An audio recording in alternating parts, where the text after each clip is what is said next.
वशीकरण ही एक विद्या आहे असे म्हणतात. त्या बाबतीत बालपणापासून ऐकत असलेली एक घटना. तो तसा धष्टपुष्ट व आडदांड पोसलेल्या शरीरयष्टीचा माणूस होता. कपाळावर मोठं कुंकू लावून, गळ्यात वेगवेगळ्या माळा घातलेला, डोक्यावर अर्धे टक्कल व बॉक्स टाईपच्या मिशा, अंगावर सदरा पायजमा असा त्याचा एकंदर पोशाख. तळ्याच्या जवळपास बाबळीच्या माजलेल्या झुडपात लाकडं तोडायला जाणे हा त्याचा नित्यक्रम होता. मोळी बांधायची व 100 ते 150 रुपयाला विकायची. तो गजा भोई या नावानेच प्रसिद्ध होता. एक दारुडा मित्र विजा त्याच्या झोपडीजवळच गजा भोई राहायचा. 500 ते 700 एकर क्षेत्रात ते तळ्याच्या जवळच जंगल होतं. विविध वृक्षांची संपदा त्या जंगलात होती. एक फरशी कुऱ्हाड कमरेला बांधलेली, जवळ दावं व तंबाखूची चंची घेऊन हा रांगडा गडी दिवसभर लाकडं तोडण्यात मग्न असायचा. माया एक अप्रतिम सुंदर दिसणारी गावरान मुलगी होती. निरक्षर व निरागस अशी माया पण या जंगलात लाकडं तोडायला जायची. संध्याकाळी घरी आल्यावर 2 भाकरी तव्यावर टाकून आपल्या आजी व मामाला द्यायची. आई वडील दोघेजण या जंगलात साप चावून मारले गेले होते. तेव्हापासून आजी व मामाच तिचा सांभाळ करत होते. मामा मायेने आणलेली लाकडाची मोळी शहरात विकायला घेऊन जायचा. या पद्धतीने हे दोघेजण आपलं जीवन जगत होते. साधारण ते दिवस मार्गशीर्ष महिन्याचे असतील. दिवस लवकरच मावळायचा. संध्याकाळी मायाची आजी व मामा ती अजून जंगलातून आली नाही म्हणून तिला हुडकायला निघाले होते.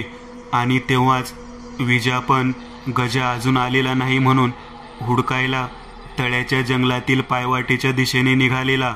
म्हातारी माणसं मंदिराच्या कट्ट्यावर बसलेली होती. त्यातील एक आजोबा हे नवीनच राहायला आले होते गावात. ते म्हणाले की मी रिटायर होऊन आलो आहे, हे माझंच गाव आहे. त्यांनी सांगितले की अजून कोण पण आलं नाही या जंगलातून. मग पक्का विश्वास झाला होता की ते दोघे अजून आलेले नाहीत. आम्ही लहान मुले जेव्हा जेव्हा तिथं जाण्यासाठी निघायचो तेव्हा आमच्या गावातील लोक हे त्या तळ्याच्या बाबतीत एक गोष्ट सांगायचे. त्या भागातील म्हातारी माणसं होती. त्यातील जे रिटायर्ड असणारे आजोबा होते हे एक पुस्तक घेऊन बसलेले होते.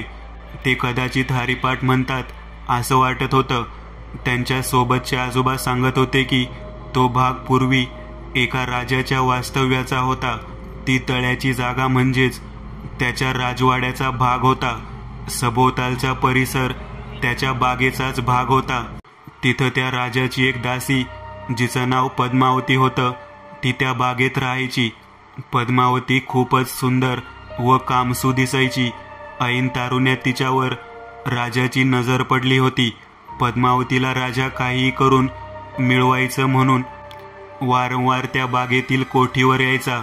पद्मावती आपल्या मावशीच्या सोबत राहायची. दोघीजणी बागकाम करून राहायचे. राजाने एके दिवशी तिथेच मुक्काम ठोकला. पद्मावतीची मावशी रात्रीला उशिरा राजानं बोलावलं म्हणून तंबूत भेटायला गेली. राजाने तिला पद्मावतीला आपल्या जवळ पाठवण्याची मागणी केली. वृद्ध मावशी चाचपली व राजाला आपण खूपच गरीब आहोत, आपल्याला व भाची पद्मावतीवर दया दाखवून सोडून द्यावं ही विनंती केली. मदिराच्या अंमलाखाली त्याला फक्त तिचे सौंदर्यच दिसत होते. त्याने त्या मावशीच्या बोलण्याकडे दुर्लक्ष करून तिला 500 मोहराने भरलेली थैली दिली. जा मावशे, तू तुझ्या भाचीला घेऊन ये इथे लवकर, राजाने आदेश दिला. मावशी सांगू लागली, राजन हे शक्य नाही. ती एक नागकन्या असून तिच्या मर्जीविरुद्ध कोण तिच्या केसाला पण धक्का लावू शकत नाही. जर तिला तिच्या मनाविरुद्ध मिळवण्याचा प्रयत्न केला तर नागदंश होऊन ती व्यक्ती मृत्यू पावते. हे ऐकताच राजा घाबरून गेला. त्याने विचारले की तू तिची मावशी आहेस ना? तिने सांगितले की ती इथं जवळच असलेल्या एका बांबूच्या बेटातील नागाच्या डोलीमध्ये तानी सापडलेली. अनेक वेळा मी तिला नागांच्या सोबत खेळत असताना पाहिलं आहे. या अगोदर पण आपल्या मंत्र्याच्या मुलाने तिच्या मनाविरुद्ध जवळ ओढले असता तिला साक्षात नागांच्या समुदायाने घेराव घातला होता. जेव्हा त्याने हात जोडून माफी मागितली तेव्हा त्याला सोडलं होतं. हे ऐकताच राजाची नशाच उतरली. पद्मावतीला काहीही करून मिळवायचं हे त्याने ठरवलं होतं. त्याने राजमांत्रिकाला बोलावलं, त्यास पद्मावतीची हकीकत सांगितली. त्यावर त्यानं राजाला वशीकरण विद्या ह्या बाबतीत माहिती दिली. पद्मावतीला फक्त आणि फक्त वशीकरण करूनच तो मिळवू शकतो असे राजमांत्रिकाने त्याला सांगितले. राजाने त्याला ह्या वशीकरण विद्येबद्दल विचारले. त्यानं राजाला आपल्या जवळच्या वशीकरण विद्येच्या पुस्तकाबद्दल सांगितले. अमावस्येच्या रात्री संपूर्ण नग्नावस्थेत तुला स्मशानातून ओल्या चितेतून राख आणावी लागेल. दुसऱ्या दिवशी सकाळी पद्मावतीच्या पायाखालची माती तिला नकळत आणायची. ती ज्या ठिकाणी मूत्रविसर्जन करते आहे तिथं तुला त्या ठिकाणी स्वतःचे मूत्रविसर्जन करून ती ओली माती आणावी लागेल. तिने आंघोळ केल्यानंतरचे केस, त्याची बट घेऊन हे सर्व एकत्रित करून या पुस्तकातल्या दिलेल्या मंत्राचा तिचे नाव घेऊन उच्चार करायचा आहे. त्यावेळी त्याच रात्री उशिरा ती स्वतः तुला आपला देह स्वाधीन करेल. राजाने मांत्रिक जसे सांगत होता ते सर्व काही करायचं ठरवलं. त्याने चितेची राख मिळवली. मावशीला हाताशी धरून त्याने तिची सकाळी लवकर उठून पायाखालील माती मिळवली. तिने सकाळी उठून ज्या जागी मूत्रविसर्जन केले आहे तेथील जागी तिला नकळत जाऊन स्वतः मूत्रविसर्जन केले व ती माती घेतली. तिने आंघोळ केल्यावर तिच्या केसांची एक बट मावशीच्या मदतीने राजाने घेतली. आपण मिळवलेल्या सर्व गोष्टी त्यानं मांत्रिकाला दाखवल्या. त्याप्रमाणे त्याने मंत्रोच्चार करून तिचं नाव घेतले. रात्रीच्या वेळी अत्यंत कमी प्रकाशात ती राजाजवळ आली. पद्मावती अप्रतिम सुंदर दिसत होती. राजाने आपल्या शयनगृहात तिला नेले. ज्या गोष्टीसाठी त्याने एवढं काही केलं होतं ती पद्मावती त्याच्या समोर शांत पडलेली होती. तिच्यासोबत मनमुराद प्रणय क्रीडा करून आपली इच्छा पूर्ण केली. पद्मावती बरोबर कित्येक दिवस त्याने रती सुख घेतले. जेव्हा पद्मावतीपासून मन तृप्त झाले तेव्हा त्यानं तिला परत आपल्या कोठीवर सोडलं. तिला तिच्या बाबतीत घडलेल्या गोष्टीविषयी काहीही भान नव्हते. पद्मावती नेहमीच आपल्या जन्मस्थान असलेल्या बांबूच्या डोलीजवळ जायची. आताही तिनं तसेच केले. ती त्या डोलीजवळ गेली असता तिचा स्पर्श त्या बांबूच्या बेटाला होताच ती पुरती भानावर आली. आपल्या बाबतीत घडलेल्या साऱ्या गोष्टी लक्षात आल्यावर ती खूपच चवताळून ओरडली, राजा, तू माझ्या मनाविरुद्ध माझ्याशी जे कृत्य केले आहे त्याची किंमत तुला मोजावी लागेल. तिने असे म्हणताच त्या डोलीतून केसाळ असा प्रचंड नाग बाहेर आला व थेट राजाच्या राजगृहात प्रवेश केला. राजाला व त्या मांत्रिकाला त्या नागाने आपल्या विषारी दंशाने गतप्राण केलं. त्यानंतर तिने आपल्या मावशीला मारले. आजही अनेक वेळा त्या तळ्यातून नागांच्या फुतकाराचा आवाज येतो. त्या जंगलात त्या मांत्रिकाचा व त्या मावशीच्या किंचाळत ओरडत असलेला आवाज येत असतो. अशी संपूर्ण गोष्ट त्या म्हाताऱ्या माणसांकडून ऐकून झाल्यावर आम्हाला आमच्या गावातील गायब झालेल्या माया व गजाची जास्तच काळजी वाटू लागली. खूप वेळानंतर त्यांना शोधायला गेलेले सर्वजण रिकाम्या हाती परत आले होते. सकाळी सर्वजण परत एकदा शोधायला जाणार हे समजलं होतं. मायाची आजी रडून रडून बेजार झालेली. विजा पण खूप घाबरलेला होता. आपला एवढा मोठा धिप्पाड मित्र काय करत असेल, कुठं असेल, ह्या सगळ्या गोष्टी त्याला झोपू देत नव्हत्या. सकाळी उठल्यावर सर्वजण आपापल्या जवळ हत्यारे घेऊन त्या जंगलात घुसले. सर्वप्रथम बराच वेळ चालत गेल्यावर घनदाट झाडीतून थोड्या अंतरावर मोकळी जागा होती.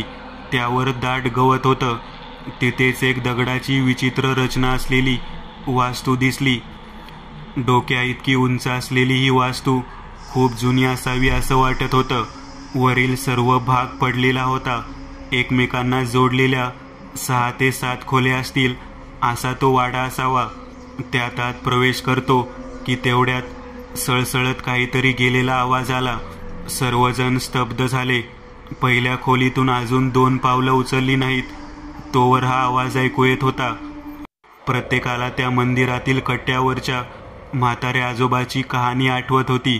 अजून काही होण्याच्या आत बाहेरच पडलेलं बरे असे जो तो म्हणत होता. पावलं माघारी टाकणार तोच आतल्या बाजूला असलेल्या खोलीतून जोराचा एक विचित्र असा आवाज ऐकू आला. हे जाणून घेण्यासाठी सगळे एकत्र पुढं चालत निघाले. पुढच्या खोलीत पाय ठेवणार इतक्यात मागची 2 माणसं गायब झाली होती. जेमतेम 7 ते 8 जण होते, जे आता धड आतही जाण्याचं धाडस करू शकत नव्हते ना बाहेर पडायचे. दुसऱ्या खोलीत प्रवेश केल्यावर भिंतीवर विचित्र अशी चित्र दिसत होती. त्यात सुंदर तरुणीचं व अघोरी दिसणारे 2 जण, एक म्हाताऱ्या बाईचं व बाजूला नागाचे चित्र होतं. ही सगळी चित्र खूपच जुनी व जीर्ण झालेली होती. बाजूच्या भिंतीवर जणू नुकतीच रंगवली असतील अशी 2 चित्र होती. त्यात एक धिपाड देहाचा माणूस व एक सुंदर तरुणी होती. त्या दोघांच्याही हातात कुऱ्हाड होती व बाजूला लाकडाची मोळी होती. ही चित्र जवळपास ओळखीच्या व्यक्तीसारखीच वाटत होती.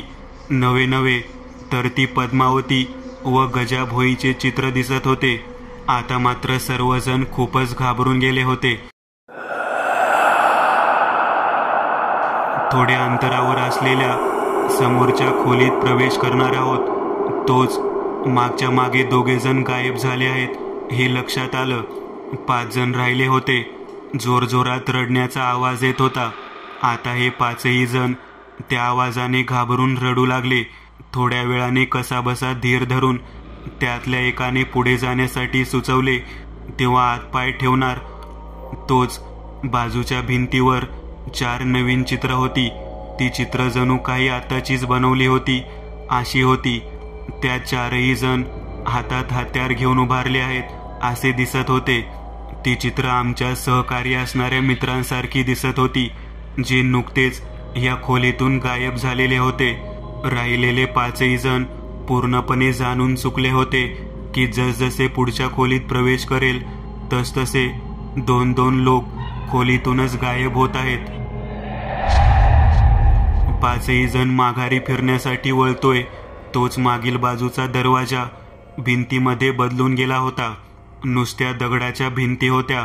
आत आलेले दरवाजे गायब होऊन गेले होते. सर्वजण त्याच खोलीत बसून राहिले होते. आल्यापासून जे घडले ते आठवत होते. एक जण म्हणत होता की जी जुनी चित्र होती त्यात आजोबाने सांगितल्याप्रमाणे एक सुंदर स्त्री होती, जी पद्मावती होती. एक म्हातारी होती, ती तिची मावशी होती. मग एक अघोरी होता, तो त्या राजाचा मांत्रिक होता. मग दुसरा अघोरी कोण होता हा प्रश्न एकाने विचारला. तसे सर्वजण त्या चित्रांचे चेहरे आठवत होते. तो दुसरा चेहरा हुबेहूब त्या गोष्ट सांगणाऱ्या आजोबाच्या जवळ बसलेल्या म्हाताऱ्यासारखाच दिसत होता. एकंदर हा प्रकार काय आहे हे समजत नव्हते. तेवढ्यात एक जण म्हणाला, आजोबाच्या सांगितलेल्या गोष्टीतील राजाचं चित्र कोणते? तेवढ्यात एक जण म्हणाला, त्या एका अघोरी माणसाच्या हातात काहीतरी पुस्तक दिसत होतं. तेच तर हे वशीकरण पुस्तक नसेल ना? विचारानं 5ही जण सर्वच्या सर्व चित्रांचे रेखाटणे आठवत होते. तेवढ्यात एक जण म्हणाला, आपण या गोष्टीमध्ये असणाऱ्या नागाचे चित्र जे पाहिलं तो ह्या 2 अघोरी लोकांना वेढलेला दिसत होता. त्या नागाचे नुसते नाव काढता क्षणी परत एकदा सळसळ असा आवाज ऐकू आला. भिंतीवर नागाचे दर्शन झाले. त्याने त्या 3ऱ्या क्रमांकाच्या खोलीवर असलेल्या झरोक्याच्या दिशेला फुत्कार केला. तो जणू त्यांना काहीतरी मदत करण्याच्याच हेतूने खुणावतो आहे असे वाटले. त्याच्या या हालचालीमधून हे स्पष्ट होत होते की तो नक्कीच त्यांना मदत करायला आला होता. इतका वेळ त्यांना न दिसणारा झरोखा त्या नागाने दाखवला होता. त्याच्या दिशेनं मोठ्या आशेने 5ही जण पाहू लागले होते. तो हळूहळू त्या झरोक्याच्या जवळपास गेला. त्याच्या मागे मागे हे 5ही लोक गेले. बाहेरच्या बाजूला नागाच्या तोंडाची बाजू होती. जसजसं त्या झरोक्याच्या जवळपास जावं तसतसं बाहेरील बाजूला बांबूच्या उंचच्या उंच कामठ्या दिसत होत्या. म्हाताऱ्या आजोबांनी सांगितलेल्या व पद्मावतीच्या जन्मतः सापडलेल्या जागेशी वर्णन केलेलं ठिकाण असल्याचे वाटत होते. कसबस त्या झरोक्याच्या तोंडातून बाहेरून डोके काढून घेतले व कसबस त्या रहस्यमयी जागेतून बाहेर पडत सुटकेचा निश्वास सोडला. बाहेरच्या बाजूला बांबूच्या बेटाजवळच 1 तासभर बसून राहिले होते. थोड्या वेळाने आपल्या सहकारी लोकांची आठवण काढून हे रडू लागले. 4 जण गायबच होते अजून. थोड्या वेळाने त्यांनी आपण आलेल्या वाटेचा शोध सुरू केला. आता मात्र काहीही करून हा भाग सोडून जायचं असं त्यांनी ठरवलं. थोडं पुढं गेल्यावर समोरच एक मोठा ओढा लागला. तिथं पाणी पिऊन त्यांनी आपल्या आलेल्या या वाटेवर आल्याचा भास झाला होता. एक लहान मुलगा गुरे चरत ओढ्याच्या पलीकडे झाडाखाली बसलेला दिसला.